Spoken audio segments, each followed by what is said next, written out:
Guys, तो आज हम करने वाले हैं क्लास 8 का चैप्टर 13 साइंस का साउंड, जिसमें हम देखेंगे कि साउंड के मतलब कहाँ कहाँ से आती है, किस टाइप्स की होती है हमारे सराउंडिंग्स में।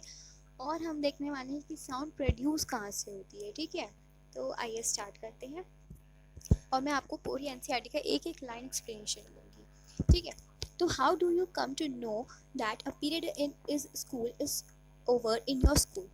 अच्छा, अब आप बताइए कि आपको स्कूल में जब आपका बेल रिंग कर जाता है, मतलब रैंक करता है, आपको तभी पता चलता है ना कि आपका पीरियड ओवर हो गया है। तो जो आपका स्कूल का जो बेल है वो भी एक साउंड प्रोड्यूस कर रहा है ना। तो you come to know easily that someone is at your door when he knocks or you hear the sound of the doorbell। जब आपके घर पे कोई आता है तो आप तभी उस पता लगा पाते हैं जब वो या तो डोरबेल करेगा या नॉक करेगा और जब आपको वो साउंड हियर करेंगे, है ना। तो most of the time you can make out that someone is approaching you by just hearing the footstep. जब कोई आपकी तरफ चल के आ रहा होगा यानी अप्रोच कर रहा होगा जब आपकी तरफ, तो आपको तभी पता चलेगा ना आपकी उसके फुट स्टेप्स की आवाज़ से, है ना। You might have played a game called hide and seek. आपने गेम खेला ही होगा, हाइड एंड सीक, छुपन छुपाई। तो इस गेम में एक पर्सन क्या करता था, ब्लाइंड फोल्डेड होता था और उसे कैच करना होता था बाकी प्लेयर्स को, है ना। आंखें बंद करके पहले वो काउंटिंग करता था और फिर वो ढूंढता था, है ना, इसी तरह से। तो how is a blind folded person able to guess which player is closest to her. अब ये जो आंखें बंद करके पहले पता लगाता था कि, तो वो कैसे लगाता था, बाय द साउंड, है ना। जब उसके कानों में आती थी आवाज़, ईयर्स में जब आवाज़ जाती थी तभी उसे पता लगता था कि कौन है, तभी वो सुन पाता था, है ना। तो इससे हमें पता चलता है कि जो साउंड है वो बहुत इम्पॉर्टेंट रोल प्ले करती है हमारी लाइफ में, और साउंड की वजह से ही हम कम्युनिकेट कर पाते हैं। और जो साउंड है ना उसकी बहुत टाइप की वेराइटीज़ होती है हमारी सराउंडिंग में। ठीक, अब जैसे जब आपने स्कूल के म्यूज़िक रूम में गए होंगे तो आपने बहुत से म्यूज़िक के इंस्ट्रूमेंट देखे होंगे, जैसे कि फ्लूट, ये है ना, sitar, tabla, harmonium and all. Okay, अब आपके दिमाग में क्वेश्चन आ रहा होगा, चलो साउंड होती तो है, रोल भी इसका बहुत इंपॉर्टेंट होता है, बट ये प्रोड्यूस कैसे होती है। मतलब इसके अंदर से ही जो हारमोनियम, फ्लूट, सितार, तबला है, ये आती कैसे आवाज़, है ना। और जब हम ट्रैवल करते वन, और ये जो साउंड है मतलब ये ट्रैवल कैसे करती है इधर से उधर, मतलब कोई वहाँ से बोल रहा है भी वहाँ वहाँ उस इंसान से हमारे तक कैसे पहुँच रही है, ट्रैवल कैसे कर रही है ना, और हम सुन कैसे पाते हैं। तो इन सभी के क्वेश्चंस हमें इस चैप्टर में मिलने वाले हैं। तो पहले हम देखते हैं कि जो साउंड है वो प्रोड्यूस होती है बाय वाइब्रेटिंग बॉडी। यानी जब कोई भी बॉडी वाइब्रेट करेगी तब क्या होगा, एक साउंड प्रोड्यूस होगी। जैसे कि आप touch the school bell when not in use, जब स्कूल बेल यूज़ में ना हो तब उसे यूज़ कीजिएगा तो उसे टच कीजिएगा। और जब आप उसे टच करेंगे ना एक साउंड प्रोड्यूस होगी, और जब वो प्रोड्यूस होगा वो वाइब्रेट होगा, हिलेगा, है ना। अब जैसे एक्टिविटी 3.1 में 13.1 में देखते हैं। आपको क्या करना है, एक शैलो पेन लेना है जैसे इसने बच्चे ने ले रखा है, फिर उसको टांग देना है एक रोप से, फिर उसको टच नहीं करना है और उसको सिर्फ स्ट्राइक करना है, यानी एक स्टिक लेनी है उस पर जैसे मारना है। और फिर आप जब उस पर हाथ रखेंगे ना, उसको टच करेंगे उस पैन को, तो आपको कुछ वाइब्रेशंस फील होंगे। जब आप दोबारा स्टिक से जब उसे पकड़ेंगे और दोबारा उस पर करेंगे तो आपको एक साउंड सुनाई देगी, टर, इस तरह की, है ना। तो ये एक होती है वाइब्रेशंस। ठीक है, अब जैसे एक और देखिए, आपको क्या करना है, एक बॉक्स लेना है, उस पर एक पेंसिल रखनी है, एक इस तरह से उस पर रबर बैंड लगा देंगे। ठीक है, अब क्या करेंगे, आप उस रबर को जब ऐसे खींचेंगे और एकदम से छोड़ देंगे तो वो जब बॉक्स पे जाके जब लगेगी ना, एकदम से उस पर एक साउंड प्रोड्यूस होगी, और वो भी इसलिए होगी क्योंकि ये वाइब्रेट करेगा। तो इससे हमें पता चलता है कि जो साउंड है वो तभी प्रोड्यूस होती है जब वो वाइब्रेट करती है। तो हमारा जो पहला क्वेश्चन था हमें उसका आंसर मिल गया कि how the sound is produced by a vibrating body. जब एक बॉडी वाइब्रेट करेगी तभी हमें साउंड प्रोड्यूस होगी। अब जैसे कि आपने क्लास 7th में भी पढ़ा होगा, टू एंड फ्रो और बैक एंड फोर्थ मोशन, है ना। जो टू एंड फ्रो होता है, जैसे कि जब आप एक झूला झूलने जाते हैं वो पार्क में होता नहीं है, आगे से टू और फिर पीछे जाते हैं तो फ्रो, तो यही बैक एंड फोर्थ मोशन को ही हम कहते हैं वाइब्रेशन। ठीक है, अभी आप क्या कीजिए, जैसे ये पैन वाला था, ये एक्सपेरिमेंट करके देखिए, तभी आपको लगेगा व्हाट इज़ वाइब्रेशन। और जो हमारे साइंस के चैप्टर होते हैं, जब तक हम उसे एक्सपेरिमेंट करके ना देखें, हमें थिंग्स क्लियर नहीं होती। तो ये करके देखिएगा, ओके। और जैसे कि हमने इसमें देखा था, हमने स्ट्रेच बैंड जैसा था, जो हमने इसे प्लग किया था, एकदम से स्ट्रेच किया था और एकदम से खींच के प्लग किया था, तो इसमें वाइब्रेशन हुई थी और वो वाइब्रेशन ने साउंड प्रोड्यूस करी थी। और जब ये वाइब्रेटिंग करना स्टॉप कर देता है तो हमारी जो साउंड है वो भी प्रोड्यूस नहीं होती। तो जब साउंड प्रोड्यूस हो रही है, जब वाइब्रेशन हो रहा है, तभी साउंड प्रोड्यूस होगी, अदरवाइज नहीं हुई। नाउ इन एक्टिविटी 13.3 में बोला गया है कि आपको एक मेटल की डिश लेनी है, उसमें वाटर गिरना है, उस पर आपको स्ट्राइक करना है स्पून से, तो आपको एक साउंड सुनाई देगी। क्यों सुनाई देगी? क्योंकि उसके अंदर, मेटल डिश के अंदर जो वाटर होगा ना, वो वाइब्रेट करेगा, और उसी की वाटर का आपको जो, जब आप उसका वाटर का सरफेस देखेंगे ना, वो हिल रहा होगा थोड़ा, उसमें आपको थोड़ा चेंज नज़र आएगा। तो वो इसलिए क्योंकि उसमें वाइब्रेशंस हो गए, लाइक दिस वे। देखिए, वाटर इस तरह से थोड़ा मूव करेगा, ओके। तो हम देख पा रहे हैं इसमें कि जो वाइब्रेशन प्रोड्यूस हो रही है, तो साउंड भी प्रोड्यूस हो रही है। तो वाइब्रेशंस जो हैं हम इजीली देख पाते हैं, पर हम साउंड को नहीं देख पाते, हम साउंड को सिर्फ सुन पाते हैं। और वाइब्रेशन को हम विजिबल भी होती है, देख भी सकते हैं और सुन भी सकते हैं। ठीक है, अब जैसे यहाँ पे देखिए, पहले ये देख लीजिए एक्टिविटी 13.4। एक्टिविटी 13.4 में बोला है कि आपको एक हॉलो कोकोनट शेल लेना है एंड अ म्यूजिकल इंस्ट्रूमेंट, एक तारा। ठीक, उस पर आपको क्या करना है, या आप अर्दन पॉट की भी हेल्प ले सकते हैं इस इंस्ट्रूमेंट को बनाने के लिए। और आइडेंटिफाई करो इट्स वाइब्रेटिंग पार्ट। जब आप इसको करेंगे ना, तो ये वाला पोर्शन जब यहाँ पे वाइब्रेट करेगा। ठीक, ऐसे ही कुछ आपको उसमें नीचे बोला गया कि आपको ऐसे ही कुछ बनाने हैं इंस्ट्रूमेंट जिनसे वो प्रोड्यूस करेगा साउंड। अब यहाँ पे बोला है कि आपने मंजीरा ज़रूर सुना होगा, है ना, घातम सुना होगा, मड पॉट, करताल, ये सब सुनेंगे। ये जो इंस्ट्रूमेंट्स हैं, ये बहुत सी कंट्रीज़ में यूज़ किए जाते हैं, बट इंडिया में तो मोस्टली ये यूज़ किए जाते हैं इन भजन कीर्तन एंड ऑल वगैरह में। ठीक है, तो इन इंस्ट्रूमेंट्स को हम क्या करते हैं, हम या तो बीट करते हैं, यानी इन पे ऊपर मारते हैं, और या फिर इनको स्टक करते हैं। तभी इनमें क्या होता है, जो वाइब्रेशन है वो प्रोड्यूस होती है और हमें एक साउंड प्रोड्यूस होती है, जो हम सुन पाते हैं। वो साउंड हमें लगती है एक म्यूज़िकल इंस्ट्रूमेंट की, एक म्यूज़िकली साउंड प्रोड्यूस हुई है। ये होता है मंजीरा। ठीक है, अब आते हैं हम एक्टिविटी 13.5 पे। एक्टिविटी 13.5 में बोला गया है कि आपको 6 to 8 बाउल्स लेने हैं, उनको वाटर से फिल करना है, और सॉरी, और उस पर आपको क्या करना है, एक पेंसिल से स्ट्राइक करना है बाउल पे। ठीक, मतलब पहले थोड़ा कम, फिर उससे ज़्यादा, फिर ऐसे लेके रखना है वाटर, उस पर स्ट्राइक करना है। तो एक बहुत ही, जब ये वाइब्रेट करेगा ना, तो एक बहुत ही प्लीजेंट साउंड मीन्स बहुत ही ब्यूटीफुल, पीसफुल, काम साउंड आपको सुनाई देगी, और इसको हम, दिस इज़ योर जाल त्रंग। ठीक है, बहुत ही प्लीजेंट साउंड प्रोड्यूस होगी जब आप इसे करेंगे।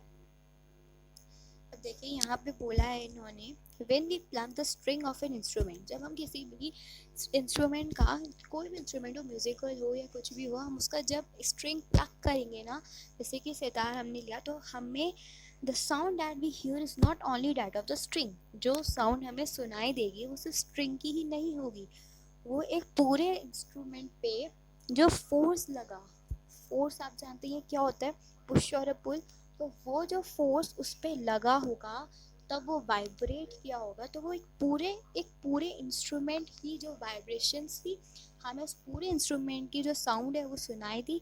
सो similarly when we strike the membrane of mridangam, the sound that we hear is not only of that membrane. जब हम रिंगदांग मंग जो भी है ये, हम जब इसकी मेम्ब्रेन पे जब स्ट्राइक करेंगे, तो हमें सिर्फ इसकी मेम्ब्रेन की ही, जैसे आप मेम्ब्रेन स्ट्राइक कर रहे हैं, तो सिर्फ उसी की ही साउंड नहीं आएगी, उस पूरी होल बॉडी की, ब्रिंग दांगाम जो भी है ये, उसकी पूरी ही इंस्ट्रूमेंट की साउंड हमें सुनाई देगी, क्योंकि इसमें पूरे में ही वाइब्रेशन प्रोड्यूस होंगी।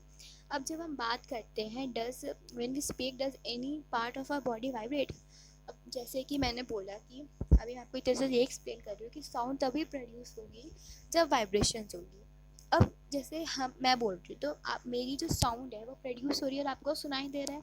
तो ये जो है लड़की ये पूछ रही है कि जब हम बोलते हैं तो तब क्या हमारी बॉडी में कोई एक पार्ट वाइब्रेट करता होगा।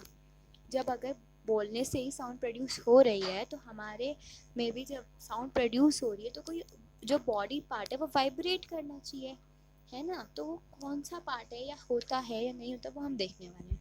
तो अब ह्यूमंस में कैसे साउंड प्रोड्यूस होती है वो देखते हैं। Speak loudly for a while और सिंग अ सॉन्ग और buzz like a bee, put your hand on your throat as shown in the figure.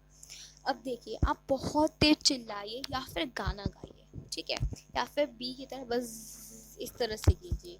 तो आप जब ये कर रहे होंगे ना तभी अपने थ्रोट पे, जैसे इस इंसान ने रखा है इस तरह से थ्रोट पे अपने हाथ रखिए और फील करिए। तो आपको एक वाइब्रेशन फील होगी, क्योंकि वाइब्रेशन तो फील होनी ही होनी है, क्योंकि हमने अभी पढ़ा कि साउंड तो तभी प्रोड्यूस होगी जब वाइब्रेशन होगी। बट अब वाइब्रेट हमारी बॉडी में क्या होता है, बात ये है।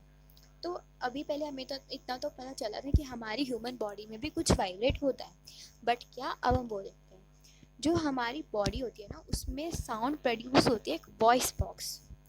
हाँ, हमारी बॉडी में एक वॉइस बॉक्स होता है जिसका नाम होता है लैरिंक्स।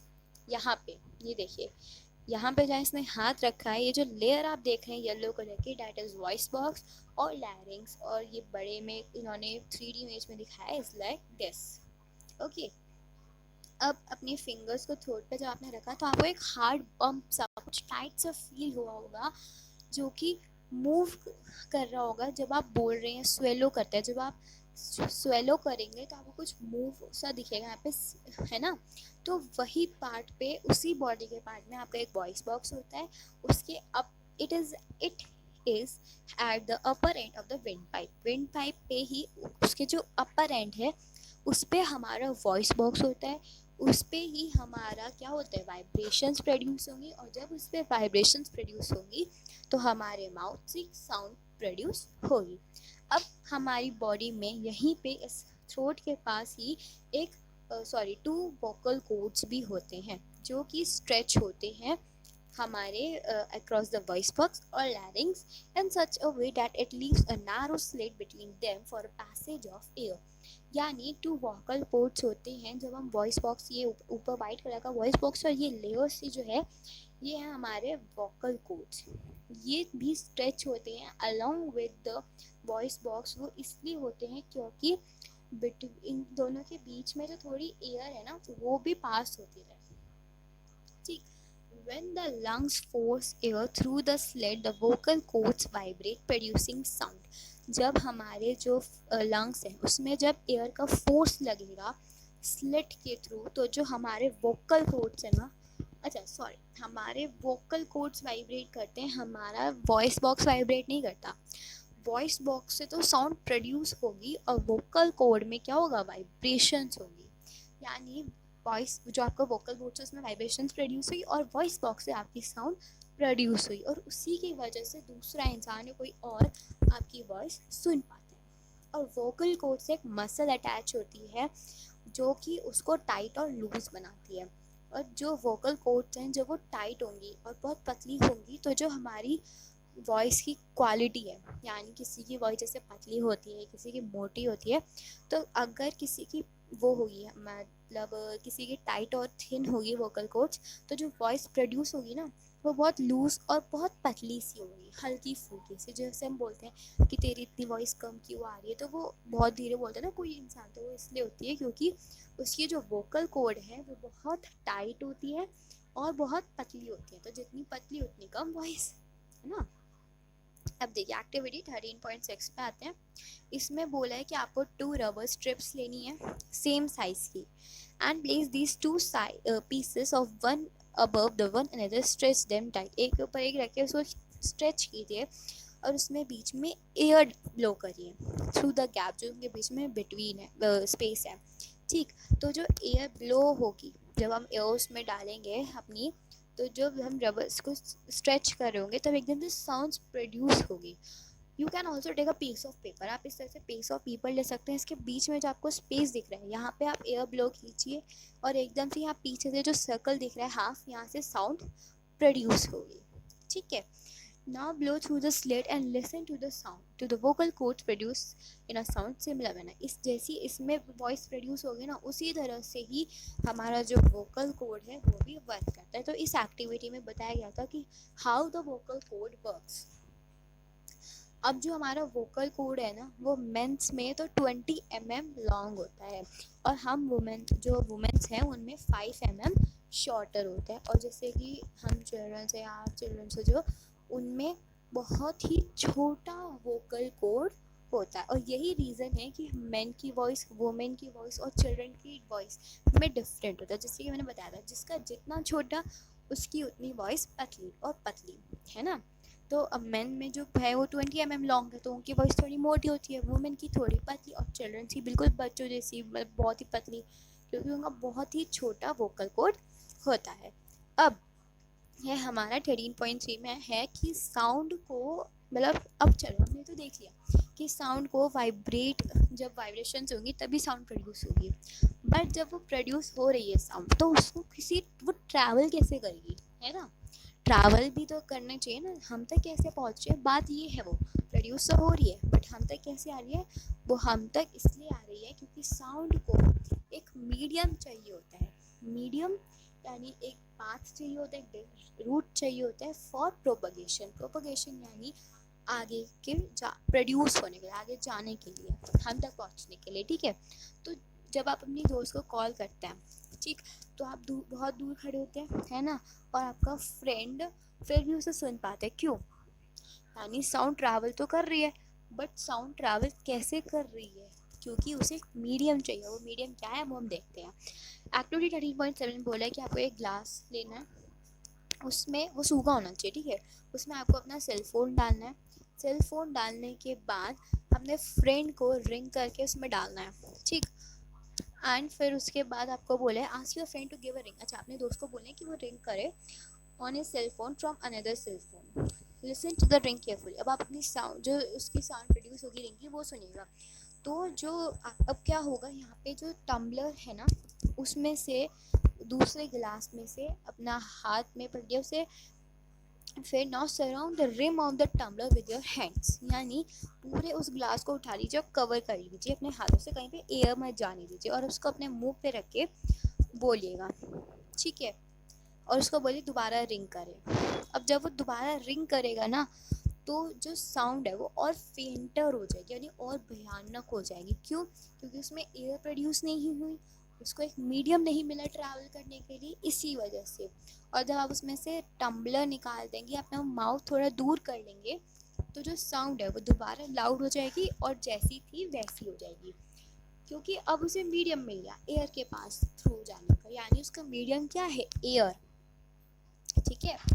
तो अब जैसे यहाँ बोला है कि can you think of an explanation, is it possible that a decreasing amount of air in the tumbler had something to do with decreasing loudness of the ring, यानी यहाँ बोला गया है कि जितनी कम हम उसमें एयर जाने देंगे टम्बलर में, जैसे अभी हमने एक्टिविटी में देखा, तो उतनी ही कम उसकी जो लाउडनेस है रिंग की वो कम होती जाएगी। मतलब जितनी कम एयर, जितना कम मीडियम, उतनी ही कम लाउडनेस।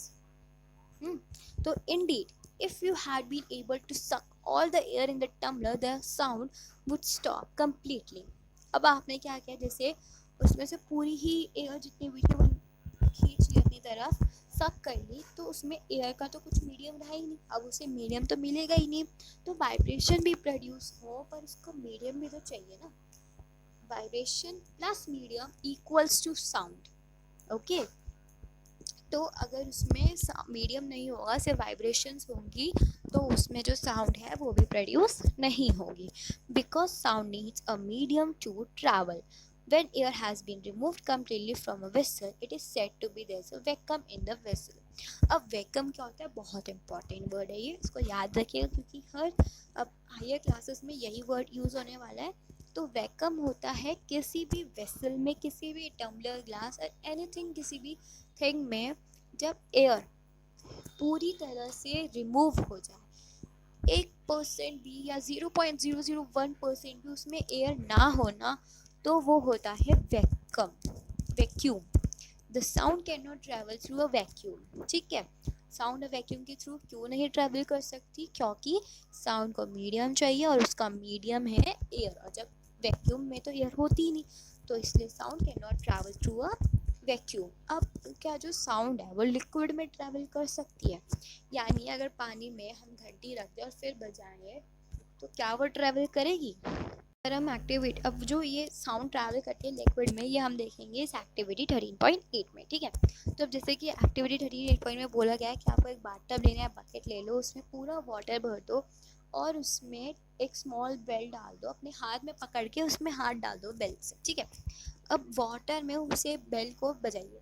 ठीक है, अब देखिएगा कि आपको जो साउंड है वो प्रोड्यूस हो रही है या नहीं। Make sure that the bell does not touch the body of the bucket और द टब। आपको ये ध्यान रखना है कि जो बकेट की जो ये नीचे की एंडिंग है ना, इसको टच नहीं करना चाहिए, यानी उन दोनों में स्पेस बना रहना चाहिए। ठीक है, तो अपने ईयर को उसके बॉटल के पास रखिएगा। ठीक है, be careful, the water should not enter in your ear. Can you hear the sound of the bell? Does it indicate that sound can travel through liquid? अब क्या आप पता लगा पा रहे हैं कि जो साउंड आपको सुनाई दे रही है उसमें, अगर आपको साउंड सुनाई देगी तो मीन्स कि जो साउंड है उसको, उसमें जो वाटर है वो भी एक उसका मीडियम है। ठीक है, और हाँ ये सही है कि हमारा जो साउंड है वो वाटर के मीडियम से भी ट्रैवल कर सकता है। यानी साउंड के पास दो मीडियम है ट्रैवल करने के लिए, एक है हमारा एयर और दूसरा है वाटर। अब वाटर में तो जैसे देखिए एक और हो सकता है, अब जैसे फिशेस हो गई, वो भी तो कुछ बोलती होंगी ना आपस में, तो उनके पास भी तो वॉइस जाती होगी। तो यानी वाटर में भी एक मीडियम है जिसमें साउंड प्रोड्यूस होती है। Oh, how is that whales and dolphins might be communicate under water? अब यही बात इस लड़के के दिमाग में आई है कि जो डॉल्फिन्स और व्हेल्स हैं वो कैसे कम्युनिकेट करती होंगी? वो तो कर ही पाती होंगी, क्योंकि जो हमारा वाटर है उसमें भी मीडियम है, तो उसमें भी साउंड प्रोड्यूस होती है। अब बात यह है कि वाटर में वाइब्रेशंस कहाँ होती होंगी?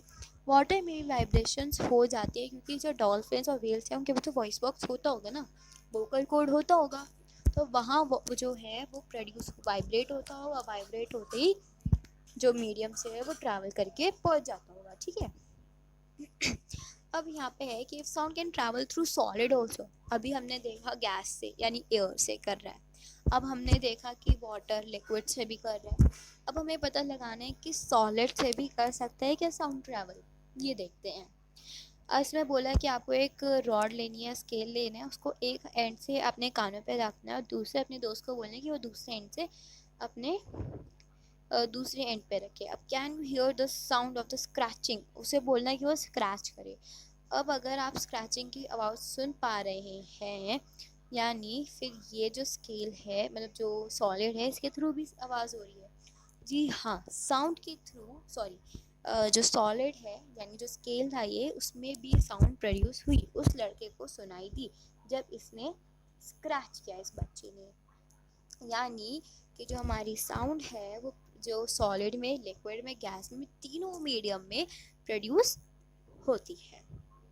अब बात आती है आगे कि you can also perform the above activity by placing your ear one hand and long wooden or metallic table and ask your friend gently to scratch the other end of the table. ये भी उसी तरह से आपको क्या करना है, table लेना है, अपने दोस्त को सामने बिठाना है, उसको कहना है इस पर सर रख जा और अपने हाथ से नीचे उसके स्क्रैच कीजिए। अगर वो सुन पा रहे तो यानी sound can travel through the solids, और जी हाँ उसको सुनाई दे रहा है, क्योंकि जो साउंड है अभी हमने पढ़ा can travel through the solids. अब बात यहाँ पे है कि in fact sound can travel through any solid. You can perform interesting activity to show that sound can also travel through string. अब हमें पता लगाना है कि हमने देख लिया सॉलिड, लिक्विड, गैस, तीनों से साउंड प्रोड्यूस हो रही है, बट क्या जो स्ट्रिंग है, इतना पतला सा धागा, जो ही ना कि एक हम एक तरह से सॉलिड कह सकते हैं पर इतनी तरह से नहीं कह सकते ना, तो क्या उसमें भी ट्रैवल कर सकता है? उसके लिए एक्टिविटी करनी है क्या कि एक दो ग्लास लेना है। ठीक है, उसमें क्या करना है आपको, छेद कर देना है दोनों तरफ से और उसमें स्ट्रिंग लगा देना है, एक तरह से आपको पकड़ना है, एक को दूसरे से कान पे लगाना है, आपको उस पर से बोलना है और जैसे आप बोलेंगे उसको साउंड प्रोड्यूस होगी। यानी एक जो स्ट्रिंग है वो क्यों होगा, क्योंकि उसमें जो जो हमारा वो है, जो हमारा ग्लास था, इसमें साउंड वाइब्रेशन होगी, प्रोड्यूस होगी, और स्ट्रिंग के थ्रू जो ये मीडियम है उसका स्ट्रिंग, इसके थ्रू वो पास हो जाएगी, दूसरे कानों में चली जाएगी। यानी स्ट्रिंग के थ्रू भी जो हमारी जो है साउंड प्रोड्यूस होती है। We hear sound through our ears. हम अपने जो साउंड है तो ईयर्स से ही सुन पाते हैं ना, पर ईयर्स में क्यों सुन पाते हैं, ऐसा ईयर्स में है क्या? ईयर्स में होता है एक ईयर ड्रम, जिसकी वजह से हम सुन पाते हैं। ठीक है, अभी इसको स्टडी करते हैं ब्रीफ में। The shape of the outer part of the ear is like a fun. जो आपका ईयर का ये जो आउटर पार्ट होता है, एकदम फनल जैसा शेप होता है, जिसके अंदर जब साउंड एंटर करती है तो वो ट्रैवल करती है नीचे की तरफ, जिसमें होता है एक कैनल उसके एंड पे, और उस कैनल के एंड पे एक थिन मेम्ब्रेन होती है जो कि टाइटली स्ट्रेच होती है, और उसी मेम्ब्रेन को हम कहते हैं ईयर ड्रम। हम कहते हैं ना कि इतने तेज मत बोलो, कान में कुछ ऐसा पतला मत दियो वो देना, क्योंकि ईयर ड्रम फट जाएगा, क्योंकि ईयर ड्रम बहुत बहुत ज़्यादा ही थिन होता है, जो कि चुटकियों में फट सकता है। ठीक है, और वो खुद भी स्ट्रेच होता है टाइटली, थिन मेम्ब्रेन सी। It performs an important function. अगर ईयर ड्रम नहीं होता तो हम नहीं सुन पाते, साउंड ट्रैवल करती बट हम सुन नहीं पाते। To understand what the eardrum does, let us build a thin can model of an eardrum. अब हमें पता लगाना है कि ईयरड्रम कैसे वर्क करता है, तो हम एक्टिविटी 3.10 देखते हैं। आपको एक टिन कैन लेना है, उसका एक एंड काटना है, stretch a piece of a rubber balloon का एक स्ट्रेच पीस करना one end of a can का, and fasten it with a rubber band से उसे बांध देना। Then put 4 or 5 grains of dry cereal on a stretched rubber। उस rubber पे जो है आपके सीरियल्स वो पुट डालना। ठीक है, now ask your friend to speak Hari Hari. अपने दोस्त को बोलना कि वो हरी हरी बोले फ्रॉम द ओपन एंड, जो खुला हुआ एंड है ना उससे। अब देखना कि क्या होगा उस ग्रेन्स में, वो जैसे ही बोलेगा ना तो जो ग्रेन्स है देखिए इस तरह से ऊपर की तरफ जंप करेंगे, और फिर जैसे आप बोलना बंद कर देंगे वो नीचे। ऐसा क्यों हुआ? क्योंकि जो इसमें हमारा जो इसमें देखिए बंद था ऊपर से, यानी एयर्स में बंद थी, पूरी तरह से बंद थी, तो अब नीचे से जा नहीं सकती क्योंकि नीचे से तो बोल ही रहा है। तो जब उसने बोला तो वो ऊपर ही गई। अब है जो हमारा ईयर ड्रम है ना, वो एक स्ट्रेच्ड रबर शीट है। ये एड्रियम बहुत अच्छे से देख लीजिए, एग्जाम्स में आता है, बहुत कम चांसेस हैं एग्जाम में आने के, बट देख लीजिए बहुत इंपॉर्टेंट है ह्यूमन ईयर वाला ये। ठीक है, तो ईयर ड्रम एक स्ट्रेच रबर शीट है। ये जो कि आप देख रहे हैं कितना पतला, ये इससे होता है हमारा ईयर ड्रम। ठीक है, sound vibrations make the ear drum vibrate. जैसे ही साउंड एकदम से वाइब्रेट होके हम तक मीडियम के थ्रू आएगी, हमारा ईयर ड्रम वाइब्रेट करेगा इस कैनल के थ्रू एक एंड पे। हमारे यहाँ ये देखिए, ये फनल था, यहाँ से एक कैनल था, यहाँ गया, फिर ये एक एंड जिस पे हमारा ईयर ड्रम था, ये वाइब्रेट करेगा, और जो ईयर ड्रम है वो वाइब्रेशंस भेजेगा इस अंदर के ईयर में। यानी ये जो ईयर ड्रम था बाकी सारी इसके अंदर गई इस पोर्शन तक। ठीक, वाइब्रेशंस हमारी फ्रॉम देयर से क्या हुआ, इसके यहाँ से, अब ये जो आखिरी एंड था, ये जो जा रहा है इस बॉक्स के बाहर, यहाँ से जो सारे सिग्नल थे वो हमारे ईयर में गए। ऐसे ही हम सुन पाते हैं, बस इसी तरह से ही हम सुन पाते। क्या हुआ देखिए, इस फनल के थ्रू गया इस एंड पे जो ईयर ड्रम था, वहाँ से इस पूरे इनर ईयर में गया, और वहाँ से वाइब्रेशंस प्रोड्यूस हुई, और वहाँ से लास्ट एंड से हमारे ब्रेन में गया, and this is how we here.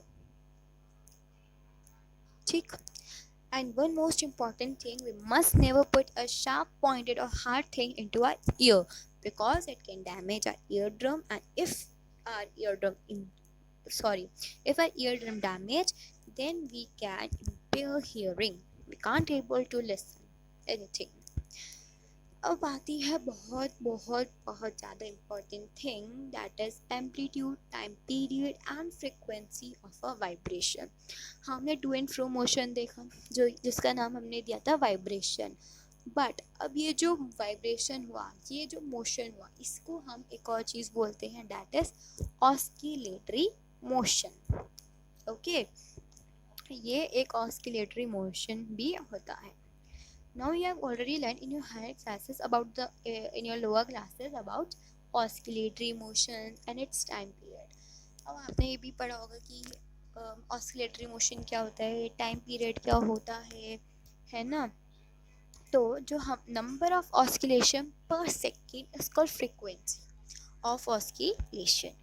बहुत इंपॉर्टेंट थिंग है, 1 मार्क क्वेश्चन में आ सकता है कि फ्रीक्वेंसी ऑफ ऑस्किलेशन क्या होता है।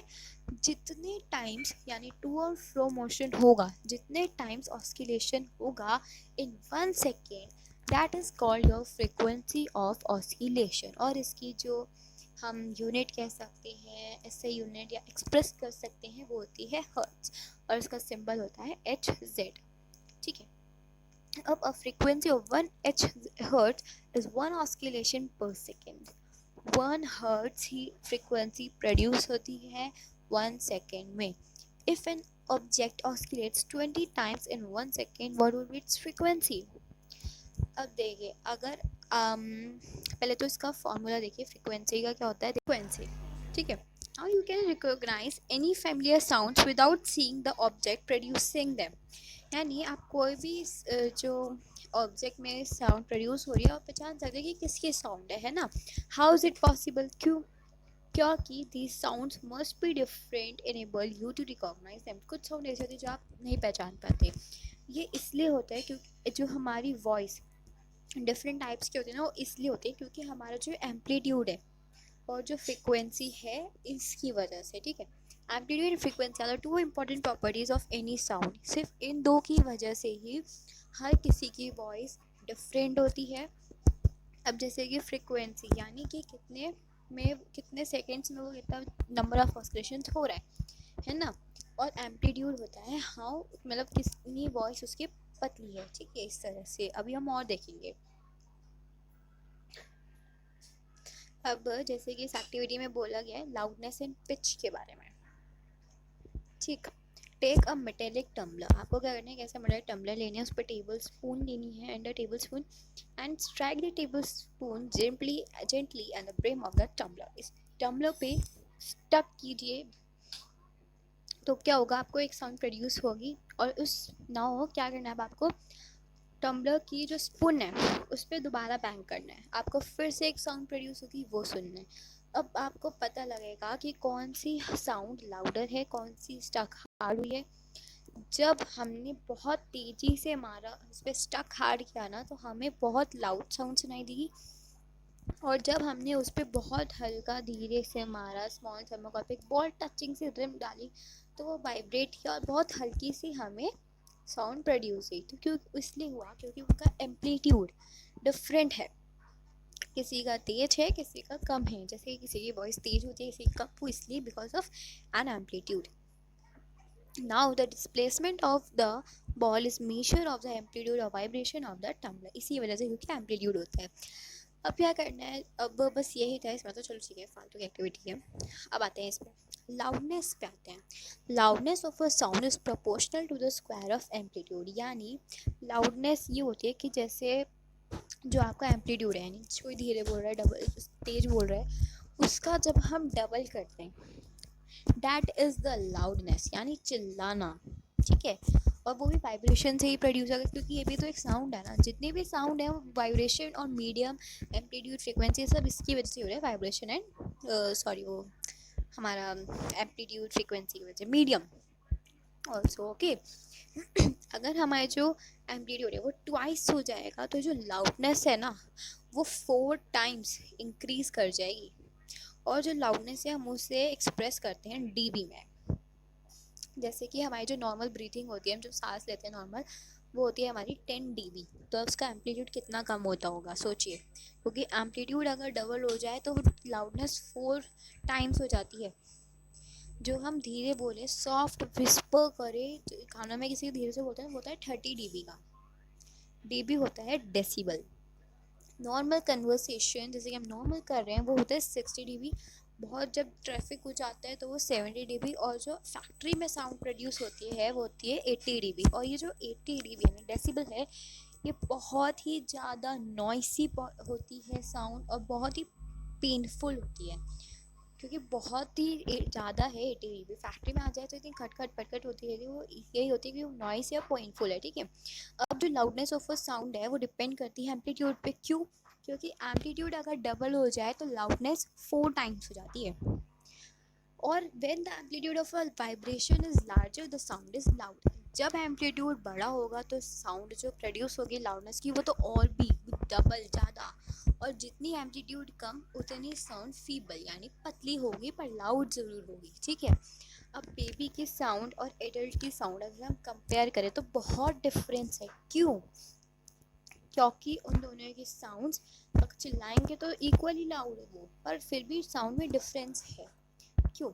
I wonder why my voice is different from that of my teacher. ये सोच रहे हैं कि मेरी टीचर की आवाज़ मेरे से अलग क्यों है। वो इसलिए है। अब बात आती है श्रिलनेस और पिच। पिच होती है कि हम कितनी तेज़ बोल रहे हैं, ये बताती है कि हम कितना एम्पलीट्यूड में बोल रहे हैं, कितना लाउडनेस में बोल रहे हैं, ठीक है। The frequency determines the shrillness or pitch of a sound. If the frequency of vibration is higher we say that the sound is shrill। shrill होती है जो बहुत ही पेनफुल हो, हम सुन ना पाए, इस तरह की जो वाइब्रेशन प्रोड्यूस होंगी उस फ्रिक्वेंसी से, दैट इज shrill। और shrill की बहुत हायर पिच यानी बहुत तेज चिल्लाने वाली साउंड होती है, और जितनी लोअर फ्रिक्वेंसी की वाइब्रेशन होगी उतनी ही साउंड लोअर होगी और उसकी पिच भी बहुत हल्की होगी। अब जैसे कि ड्रम को आप हल्का हल्का मारिए तो उसकी लो फ्रिक्वेंसी प्रोड्यूस होगी, पहले तो इस तरह से होगी, पहले डाउन यानी कम, और फिर ऊपर यानी बहुत तेज, फिर कम, फिर तेज, फिर कम, यानी लोअर पिच हायर पिच, ज़्यादा श्रिलनेस एंड फिर कम श्रिलनेस। और जब सीटी करेंगे तो उसकी देखिए कितनी पतली है और इसकी देखिए कितनी मोटी है ड्रम की, ठीक है। तो ये फ्रिक्वेंसी पे बेस्ड है कौन कितना तेज उसको मार रहा था। Low pitched sound on the other hand a whistle has a high frequency. जो विसल है उसकी बहुत ज़्यादा फ्रिक्वेंसी है। फ्रिक्वेंसी होता है नंबर ऑफ टाइम्स, कितनी टाइम्स वो हो रहा है, जितनी ज़्यादा टाइम्स होगा उतनी ज़्यादा उसकी हायर पिच हायर साउंड होगी। अब जैसे कि बर्ड है उनकी जो हाई जो पिच्ड होती है बहुत साउंड होती है, जबकि लोअर की लो पिच्ड होती है पर वो चिल्लाता है एकदम दहाड़ के है ना। तो जो अब जो लो जिसकी लो पिच है ना वो बहुत तेज चिल्लाएगा, और जिसकी हाई पिच है वो थोड़ा हल्का चिल्लाता है, quite feeble. Every day you hear the voice of a children adult, do you find in difference in voice. जब आप रोज किसी चिल्ड्रन एडल्ट की वॉइस सुनते हैं तो आपको डिफरेंस थोड़ा नज़र आता होगा, किसी की तेज किसी की लो। जितनी हाई फ्रिक्वेंसी उतनी कम पिच, और जितनी कम फ्रिक्वेंसी उतनी ज़्यादा पिच, ओके।